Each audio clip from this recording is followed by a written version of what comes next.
ఈ 5-6 నియోజకవర్గాల్లో మీరున్నటువంటి 5 నియోజకవర్గాల్లో గ్రామీణ ప్రాంతాల నుండి వచ్చి 70% ప్రజలు నిర్వహిస్తున్నారు. వాళ్ళ మధ్యలో మీరు జర్నలిస్టులు కొనసాగుతున్నారు.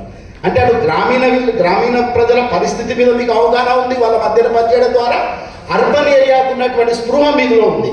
అంటే రెండు ఉన్నాయి మీ దగ్గర, గ్రామీణ విలేకరులకి అర్బన్ చైతన్యం మీ దగ్గర ఉంది. రెండు ఉన్న జర్నలిస్టులు తక్కువ ఉంటారు. హైదరాబాద్ మధ్య ఉన్న వాళ్ళకి ఓన్లీ హైదరాబాద్ జీవితం తప్ప వాళ్ళకి బయట గ్రామీణ కల్చర్ కానీ ప్రజా సంస్కృతి చాలా తక్కువగా ఐడియా ఉంటుంది. జిల్లాలకు పోతే వాళ్ళకి పూర్తిగా గ్రామీణ సంస్కృతి ప్రజల జీవితాల మీద ఎక్కువగా పట్టు ఉంటుంది. అదే అవుట్స్కట్స్లో ఉండే పట్టణ ప్రాంతాలకి అవుట్స్కట్స్లో ఉండే వాళ్ళకి రెండింటి మీద పట్టు ఉంటుంది. ఆ రెండింటి మీద అవగాహన పట్టు చైతన్యం మీ జిల్లాకు ఉంది. అది కనుక మీ వృత్తి ధర్మాన్ని కూడా జాగ్రత్తగా బాధ్యతతో నిర్వహించాలి. ఇవాళ జర్నలిస్ట్ అంటే అసహించుకునే వాతావరణాన్ని తెరదించాలి. మనం జర్నలిస్ట్ వస్తుండ్రు అంటే ఎంత రెస్పెక్ట్ ఉండే రోజులు. శ్రీనివాసరెడ్డి సార్ లాంటి వాళ్ళని ఆదర్శంగా తీసుకొని మేమంతా మీడియాలోకి వచ్చినాం, రంగంలోకి వచ్చినాం. వాళ్ళకి రెస్పెక్ట్, ముఖ్యమంత్రులు లాంటి వాళ్ళు వచ్చి వాళ్ళను రిసీవింగ్ చేసుకునే రోజులు, ముఖ్యమంత్రులు ఫోన్ చేసి వచ్చి ఛాయ్ తాగిపోండి మాతోనని భోజనాలకు రమ్మనండి అనే రోజులు. ఇవాళ ఒక వార్డు మెంబర్, ఒక కార్పొరేటర్ కూడా ఒక జర్నలిస్ట్ వచ్చిందంటే అక్కడికి వెళ్ళి పరుగులు తీసే రోజు వచ్చింది. ఇది అది ఎందుకు వచ్చింది అనేది మనం ఆలోచించుకోవాలి. మన మధ్యనే ఇలాంటి వాళ్ళు తిరుగుతుంటారు. వాళ్ళు ఎక్కడ కనిపించినా అలాంటి వాళ్ళని గుర్తించండి, వాళ్ళ స్వభావాన్ని గుర్తించండి, ఏరేయండి, ఈ జర్నలిజాన్ని కాపాడుకోండి. ఆ ప్రయత్నాలకి తెలంగాణ రాష్ట్ర వర్కింగ్ జర్నలిస్టుల సంఘం ముందుంటుంది. మీరు ఎలాంటి బాధపడొద్దు. మీ క్షేమం గురించి ఎప్పుడు నిరంతరం మనం పోరాడుతూనే ఉంటాం. ఇంతకుముందు మన జిల్లా అధ్యక్షులు అట్లాగే జిల్లా కార్యదర్శి చెప్పిన విధంగా 100% మీ సమస్యలకి పరిష్కారం జరగబోతుంది. మంచి రోజులు రాబోతున్నాయని ఈ సందర్భంగా నేను మీ దృష్టికి వస్తున్నాను. ఆరోగ్య సమస్య ప్రధానమైంది.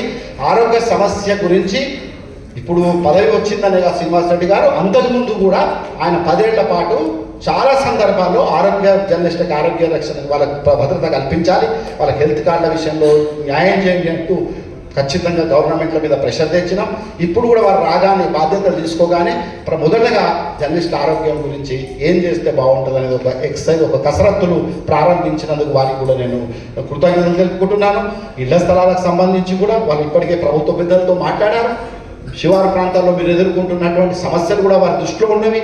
మీ జిల్లా కమిటీ వెంకటరెడ్డి ఆధ్వర్యంలో వీళ్ళంతా బాలరాజు గారు, వెంకటరామరెడ్డి గారు వీళ్ళ బృందం వచ్చి ఆయనకు 2 సార్లు సార్ కలిసి విషయాలన్నీ ఒక్కొక్క ప్రాంతం గురించి క్షుణ్ణంగా వారికి వినతి పత్రాన్ని కూడా అందించారు, వారితో చర్చించారు.